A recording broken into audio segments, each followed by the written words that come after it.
ഇനി നമ്മൾ അതിഥിയുടെ സെഗ്മെന്റിലേക്ക് കടക്കുകയാണ്. അഭിനേത്രി ജയ മേനോനാണ് ഇന്ന് നമ്മുടെ മോർണിംഗ് ഷോയിൽ അതിഥിയായി എത്തിയിട്ടുള്ളത്. ആദം ചുണ്ടിൽ പൃഥ്വിരാജിന്റെ അമ്മ വേഷം അഭിനയിച്ച് ശ്രദ്ധ നേടിയ ജയ മേനോൻ ഈയിടെ പുറത്തിറങ്ങിയ നിരവധി ചലച്ചിത്രങ്ങളിൽ അഭിനയിച്ചിട്ടുണ്ട്. അദ്ദേഹത്തിന്റെ അവരുടെ വിശേഷങ്ങൾ കാണാതെ.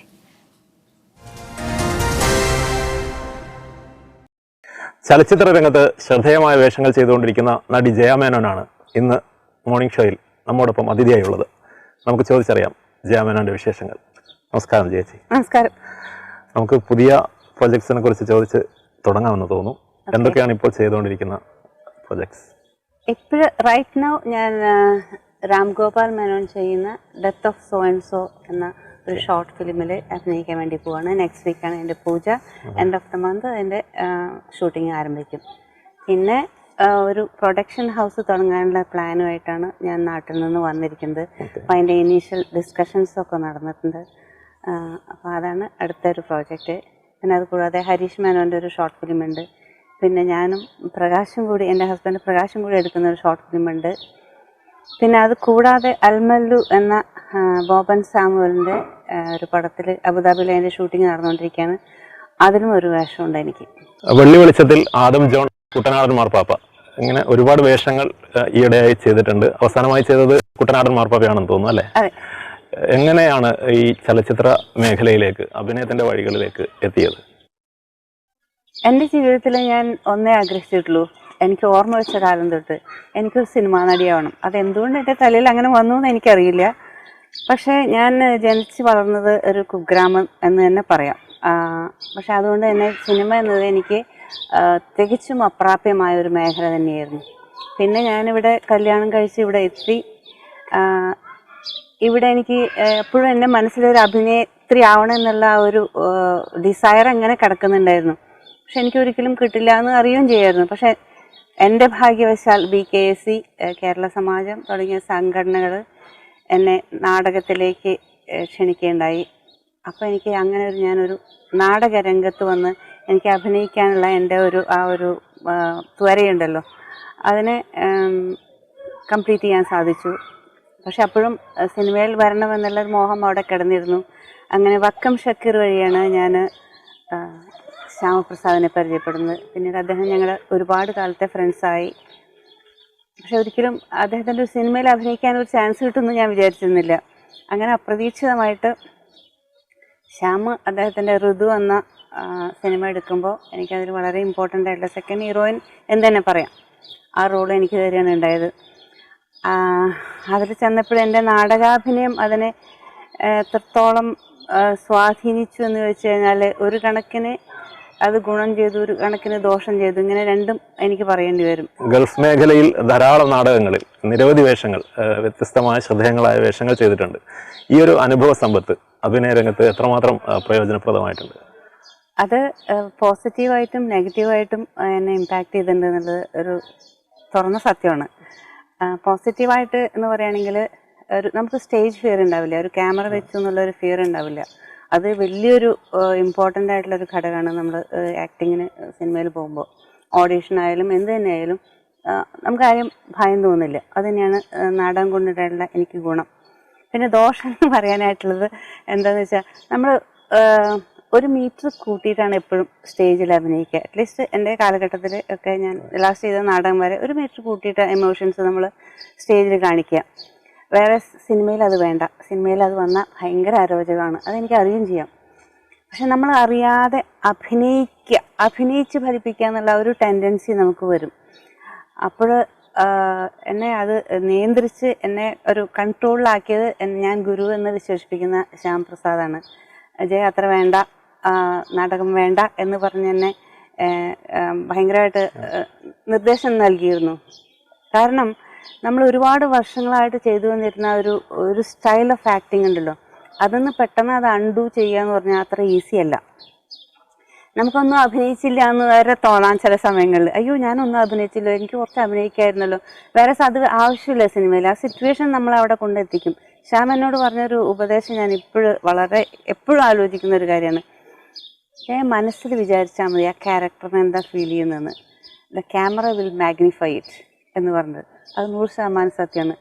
പിന്നെ ഒരുപാട് സിനിമയിൽ അഭിനയിച്ച എക്സ്പീരിയൻസ് എനിക്കായിട്ടില്ല. എന്നിരുന്നാലും ആ ഉപദേശങ്ങളൊക്കെ ഞാൻ എപ്പോഴും ഓർക്കാറുണ്ട്. വേഷങ്ങൾ ധാരാളം ചെയ്തു. കൂട്ടത്തിൽ പ്രേക്ഷകരിൽ നിന്ന് മികച്ച പ്രതികരണം ലഭിച്ചത് ആദം ജോണിലെ പൃഥ്വിരാജിൻ്റെ അമ്മ വേഷത്തിന് ആയിരുന്നു. അതിന് ലഭിച്ച ഒരു സ്വീകാര്യതയും പ്രേക്ഷകരിൽ നിന്ന് ലഭിച്ച മികച്ച പ്രതികരണമൊക്കെ കൂടിയുള്ള അതിൻ്റെ ഒരു എക്സൈറ്റ്മെൻറ്റ് എങ്ങനെയായിരുന്നു? തീർച്ചയായും ഒരുപാട് അഭിമാനിക്കാൻ പറ്റിയ ഒരു സിനിമയാണ് ആദം ജോൺ. ഏകദേശം 5 വർഷത്തോളം ഒരു ഗ്യാപ്പിന് ശേഷമാണ് എനിക്ക് അത്രയും നല്ലൊരു കഥാപാത്രം കിട്ടുന്നത്. അത് രാജുവിൻ്റെ അമ്മയായിട്ട് അഭിനയിക്കാൻ കഴിഞ്ഞത് എൻ്റെ അഭിനയ ജീവിതത്തിലെ ഒരു മൈൽ സ്റ്റോൺ ആയിട്ട് തന്നെ ഞാൻ കരുതുകയാണ്. എന്നെ ആ കഥാപാത്രമാക്കി മാറ്റാൻ രാജു ഒരുപാട് ഹെൽപ്പ് ചെയ്തിട്ടുണ്ട്. എൻ്റെ ആ സിനിമാ അഭിനയത്തിന് എൻ്റെ മകൻ്റെ പ്രായമുള്ളൂവെങ്കിലും എനിക്ക് ഒരുപാട് രാജുവിൻ്റെ അടുത്ത് നിന്ന് പഠിക്കാൻ പറ്റിയിട്ടുണ്ട്. I am very grateful to him. ഭർത്താവ് പ്രകാശ് വടകര മികച്ച ഒരു നടനാണ്. ധാരാളം സിനിമകളിൽ ഒന്നിച്ച് നിങ്ങൾ രണ്ടുപേരും വേഷങ്ങൾ ചെയ്തിട്ടുണ്ട്. അതിൻ്റെ ഒരു ആഹ്ലാദം, ഒന്നിച്ച് ഭർത്താവും ഭാര്യയും ഒന്നിച്ച് അഭിനയിക്കുന്ന സിനിമകൾ എന്ന് പറയുന്നത് ഒരു പ്രത്യേകതയാണല്ലോ. അപ്പോൾ പ്രവാസ മേഖലയിൽ തന്നെ അഭിനയ രംഗത്ത് പ്രവർത്തിക്കുന്ന ദമ്പതികൾ എന്ന നിലക്ക് അതിൻ്റെ ഒരു അനുഭവം ഒന്ന് പങ്കുവെക്കാം. തീർച്ചയായിട്ടും അത് വളരെ അപൂർവം പേർക്ക് കിട്ടുന്ന ഒരു ഭാഗ്യമാണ്. ദൈവം എനിക്ക് തന്നിട്ടുള്ള ഒരു ഗിഫ്റ്റായിട്ടാണ് ഞാൻ അതിനെ കാണുന്നത്. എൻ്റെ ഭർത്താവ് എനിക്ക് ഇത്രയും സപ്പോർട്ടീവ് അല്ലായിരുന്നെങ്കിൽ എനിക്കൊരിക്കലും ഇങ്ങനെ അഭിനയിക്കാൻ, സിനിമയിലോ ഈവൻ നാടകത്തിലോ അഭിനയിക്കാൻ പറ്റുമായിരുന്നില്ല. ഈവൻ എൻ്റെ കുട്ടികൾ വളരെ സപ്പോർട്ടീവാണ്.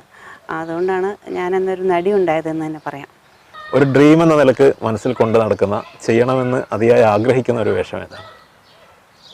ഇപ്പം കഴിഞ്ഞ കുറേ വർഷങ്ങളായിട്ട് ഞാൻ തുടർച്ചയായിട്ട് ഒരേ സ്റ്റൈലിലുള്ള റോളുകളാണ് അഭിനയിച്ചുകൊണ്ടിരിക്കുന്നത്. ഒന്നുകിൽ ഒരു നിഷ്കളങ്കയായിട്ടുള്ള ഒരു നായിക, അല്ലെങ്കിൽ ഒരു കരഞ്ഞുകൊണ്ടിരിക്കുന്ന ഒരു അമ്മ.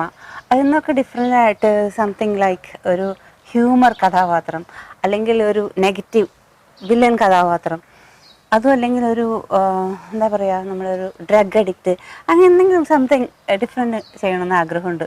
ദുബായിലും ബഹ്റൈനിലും ഒക്കെയായി പ്രവാസ ജീവിതം നയിച്ചുകൊണ്ടിരിക്കുന്ന ഒരാളെന്ന നിലക്ക് അത് എത്രത്തോളം ഒരു പോസിറ്റീവ് ഫാക്ടർ ആയിട്ടുണ്ട്? ഇവിടെ കലാരംഗത്ത് ലഭിക്കുന്ന അവസരങ്ങളെക്കുറിച്ച് എങ്ങനെയാണ് കാണുന്നത്? തീർച്ചയായിട്ടും അത് വളരെ പോസിറ്റീവാണെന്ന് തന്നെ പറയാം.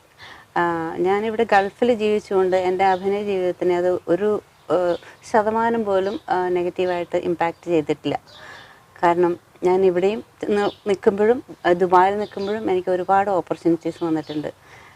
പിന്നെ ഈ അഭിനയം എന്ന് പറയുന്നത് സിനിമ മാത്രമല്ല, അതിപ്പോൾ ഷോർട്ട് ഫിലിമായാലും നാടകമായാലും എന്നെ സംബന്ധിച്ച് എനിക്ക് തന്നിട്ടുള്ള ഗിഫ്റ്റ് അല്ലെങ്കിൽ ആ ഒരു കഴിവിനെ ഞാൻ യൂസ് ചെയ്യുന്നു.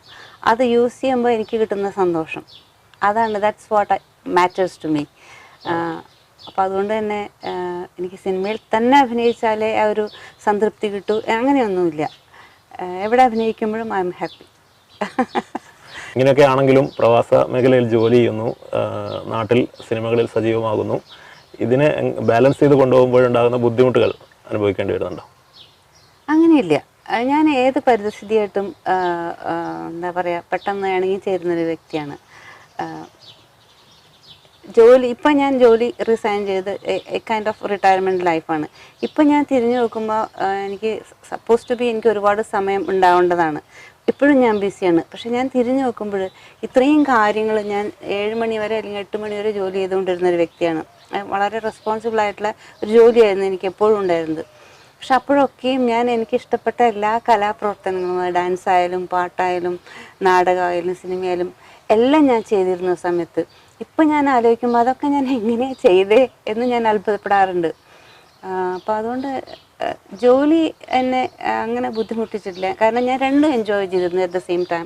As long as we enjoy what we do, അതിനൊരു പ്രശ്നമില്ല. സംഗീത നാടക അക്കാദമിയുടെ കലാശ്രീ പട്ടമടക്കമുള്ള പുരസ്കാരങ്ങൾ ലഭിച്ചിട്ടുണ്ട്. ഈയിടെ ഹ്രസ്വ ചലച്ചിത്ര മേഖലയിലും പുരസ്കാരങ്ങൾ തേടിയെത്തിയിട്ടുണ്ട്. അതിനെക്കുറിച്ച് പറയാം. GCCയിലെ ആദ്യത്തെ കലാശ്രീ അവാർഡ് എനിക്ക് കിട്ടാനുള്ള ഭാഗ്യമുണ്ടായി. അപ്പോൾ അതിൻ്റെ സന്തോഷം അറിയാലോ, ഓഫ് കോഴ്സ്. പിന്നെ സാവന്നയിലെ മഴപ്പച്ചകൾ നൗഷാദ് സംവിധാനം ചെയ്ത, ദുബായിലുള്ള ഒരു ഡയറക്ടറാണ് അദ്ദേഹം സംവിധാനം ചെയ്ത സാവന്നയിലെ മഴപ്പച്ചകൾ എന്ന അതിലെ മെയിൻ ക്യാരക്ടറായിരുന്നു ഞാൻ. അതിന് 3 സ്ഥലത്തു നിന്ന് ബെസ്റ്റ് ആക്ട്രസിൻ്റെ അവാർഡ് കിട്ടി. ദുബായിലും തിരുവനന്തപുരത്തായി നടന്ന ഷോർട്ട് ഫിലിം കോൺടെസ്റ്റിൽ. അഭിനയ മേഖലയിൽ മാത്രമല്ല അക്ഷരങ്ങളുടെ വഴിയിലും പ്രവേശിച്ചിട്ടുണ്ട്. 2 വർഷം മുമ്പ് ഭ്രമകൽപ്പനകൾ എന്ന പേരിൽ ഒരു നോവൽ തന്നെ പ്രസിദ്ധീകരിച്ചിട്ടുണ്ട്. എങ്ങനെയാണ് അഭിനയത്തോടുള്ള പാഷൻ അക്ഷരങ്ങളോടും കൊണ്ട് നടക്കുന്നുണ്ട്? തീർച്ചയായിട്ടും അത് പക്ഷേ എനിക്ക് വളരെ റീസെൻ്റായിട്ട് വരെ അറിയില്ലായിരുന്നു എന്നുള്ളതാണ് സത്യം. ഇപ്പോൾ ഞാൻ വിചാരിക്കുന്നത് ദൈവം ഓരോ മനുഷ്യർക്കും ഓരോ കഴിവുകൾ കൊടുത്തിട്ടുണ്ട്. എല്ലാം യൂണീക്കായിരിക്കും. പക്ഷെ അത് നമ്മൾ തിരിച്ചറിയണം. ഞാനത് തിരിച്ചറിയാൻ വളരെ വൈകി. എന്നിലൊരു എഴുത്തുകാരി ഉണ്ടെന്ന് എനിക്ക് സ്ലൈറ്റായിട്ട് അറിയാമായിരുന്നു. കാരണം ഒരു നാടകമോ അല്ലെങ്കിൽ സിനിമയൊക്കെ കാണുമ്പോൾ ഞാൻ അത് അങ്ങനെ ആയിരുന്നില്ലേ വേണ്ടത്, ആ ഡയലോഗിന് പകരം ഇങ്ങനെ എഴുതാമായിരുന്നു എന്നൊക്കെ ഞാൻ മുമ്പും പറയാറുണ്ട്. പക്ഷേ എൻ്റെ ശ്രദ്ധ മുഴുവൻ ഈ അഭിനയത്തിലും മറ്റ് കലാരംഗത്തും കോൺസെൻട്രേറ്റ് ചെയ്തുകൊണ്ട് അതങ്ങനെ ഒരു ചാരം മൂടിയ കനൽ പോലെ ആ ഒരു സത്യം അവിടെ ഒളിഞ്ഞു കിടന്നിരുന്നു. പിന്നീട് നമ്മളെപ്പോഴും പറയില്ലേ, നമ്മുടെ കഴിവുകൾ നമ്മൾ സ്വയം കണ്ടെത്തണം. അത് വേറെ ആൾക്ക് കണ്ടെത്താൻ പറ്റില്ല. കണ്ടെത്തിയ കഴിവിനെ റിഫൈൻ ചെയ്ത് വേറെ ആൾക്ക് പ്രോത്സാഹിപ്പിക്കാൻ പറ്റുമായിരിക്കും. പക്ഷെ കണ്ടെത്തേണ്ടത് നമ്മുടെ ചുമതലയാണ്. അങ്ങനെ ഞാൻ കണ്ടെത്തിയൊരു കാര്യമാണ് എന്നിലൊരു എഴുത്തുകാരി ഉണ്ടെന്ന്. അല്ലെങ്കിൽ എന്താ പറയുക, ഒരു ഭൂതം കുടം തുറന്ന് വന്ന പോലെ എനിക്ക് അങ്ങനെ ഒരു ഇൻസ്പിറേഷൻ പെട്ടെന്ന് ഒരു കാരണവുമില്ലാതെ എഴുതി. ആ എഴുത്ത് തന്നെ ഞാൻ പറയാം, ഞാൻ വളരെ ഈസി ആയിട്ട് വളരെ എൻജോയ് ചെയ്ത് എഴുതിയ ഒരു നോവലാണ് ഭ്രമകൽപ്പനകൾ. അത് ഞാനൊരു സീനോ അതിലേതെങ്കിലും ഒരു സാധനം എഴുതാൻ നിൽക്കുമ്പോൾ എനിക്ക് ഒരിക്കലും ഒരു പ്രീ പ്ലാൻ ഉണ്ടായിരുന്നില്ല. എന്നെ ഏതോ ഒരു അദൃശ്യശക്തി കൊണ്ടുവന്നിട്ട് എഴുതിക്കുന്ന പോലെയായിരുന്നു. എഴുതാൻ തുടങ്ങിക്കഴിഞ്ഞാൽ ഇങ്ങനെ വാക്കുകളും സംഭവങ്ങളും ഇങ്ങനെ ഓവർഫ്ലോ ആയിട്ട് വരികയായിരുന്നു. അതിൽ ഓരോ ഹ്യൂമർ സംഭവങ്ങളും ഞാൻ സത്യം പറഞ്ഞാൽ ഞാൻ പൊട്ടിച്ചിരിച്ചുകൊണ്ട് എഴുതിയിട്ടുണ്ട്. അതേപോലെ തന്നെ അതിൽ ജയശ്രീ എന്ന കഥാപാത്രം ലാസ്റ്റ് ക്ലൈമാക്സിൽ സ്വന്തം ഭർത്താവിൻ്റെ വീട്ടിൽ നിന്ന് സ്വന്തം നാട്ടിലേക്ക് ഒരു യാത്രയുണ്ട്. അതാണ് അതിൻ്റെ ക്ലൈമാക്സ്. അത് ഒരു അതിതീവ്രമായ എന്താ പറയുക, നമ്മൾ ഹാലൂസിനേഷൻ ഫാൻറ്റസി ഒക്കെ ഉൾപ്പെടുന്ന ഒരു സാധനമാണത്. വായിച്ചിട്ടുണ്ടാവുമെന്ന് വിചാരിക്കുന്നു ഞാൻ. ആ എല്ലാ വികാരവും ആ സ്ട്രെസ്സും ഞാൻ അനുഭവിച്ചിരുന്നു സത്യത്തിൽ. അത് സഹിച്ചിരുന്നത് എൻ്റെ ഹസ്ബൻഡ് പ്രകാശം മാത്രം. മറ്റൊരു രചന അടുത്ത് തന്നെ പ്രതീക്ഷിക്കാമോ? അത് ആക്ച്വലി ഞാനൊന്ന് എഴുതി തുടങ്ങിയതായിരുന്നു. പക്ഷെ അൺഫോർച്ചുനേറ്റ്ലി അതിൻ്റെ ഇടയ്ക്ക് അതേ തീമുള്ളൊരു സിനിമ ഇവിടെ ഇറങ്ങിപ്പോയി. അപ്പോൾ I had to drop it. അപ്പോൾ ഇനി എനിക്ക് ഒന്നുകൂടി ചിന്തിക്കേണ്ടിയിരിക്കുന്നു. എപ്പോഴെനിക്ക് ഭ്രമകൽപ്പനകളുടെ ആ ഒരു തീമില്ലേ, അത് വളരെ യുണീക്കായിരുന്നു. അങ്ങനെ ഒരു സബ്ജക്റ്റ് ഇതുവരെ ആരും ഇവിടെ കൈകാര്യം ചെയ്തിട്ടുണ്ടായിരുന്നില്ല. അതുകൊണ്ട് തന്നെയായിരുന്നു അതിന് അത്രയും ഒരു വായനക്കാർ ഇഷ്ടപ്പെടാനും കാരണം ഉണ്ടായത്. അപ്പം അതുപോലെ ഒരു യുണീക്കായിട്ടുള്ളൊരു സബ്ജക്റ്റ് എന്ന് മനസ്സിൽ തോന്നുന്നു അന്ന് എഴുതാം. അത്രേ ഉള്ളൂ. അങ്ങനെ ധൃതി പിടിച്ചിട്ട് എഴുതണമെന്നില്ല. ഓക്കെ, കുടുംബത്തെക്കുറിച്ച് പറഞ്ഞ് നമുക്ക് അവസാനിപ്പിക്കാം. തീർച്ചയായിട്ടും പ്രകാശ് ആണ് ഹസ്ബൻഡ്. അദ്ദേഹം ആക്ടറും ഡയറക്ടറും ഒക്കെയാണ്. മൂത്ത മകൻ ആരൻ അമേരിക്കയിലെ ലോസ് ആഞ്ചലസിലാണ്. He's a software engineer. രണ്ടാമത്തെ മകൻ ഋഷി ലണ്ടനിൽ പഠിക്കുകയാണ്, മാസ്റ്റേഴ്സ് ആൻഡ് CFA. ഒരുപാട് സന്തോഷം ജയശ്രീ, മീഡിയ വണ്ണുമായി ഇത്തിരി നേരം സംവദിച്ചതിനും വിശേഷങ്ങൾ പങ്കുവച്ചതിനും. തിരിച്ചങ്ങോട്ടും എൻ്റെ എല്ലാ സിനിമകളെയും എല്ലാ കലാപ്രവർത്തനങ്ങളെയും ഒരുപാട് പ്രോത്സാഹിപ്പിച്ചിട്ടുള്ളതാണ് മീഡിയ വണ്ണും പ്രേക്ഷകരും. നിങ്ങളോട് എല്ലാവരോടുമുള്ള എൻ്റെ നന്ദിയും കൃതജ്ഞതയും ഞാനിവിടെ പറയാണ്. Thank you so much.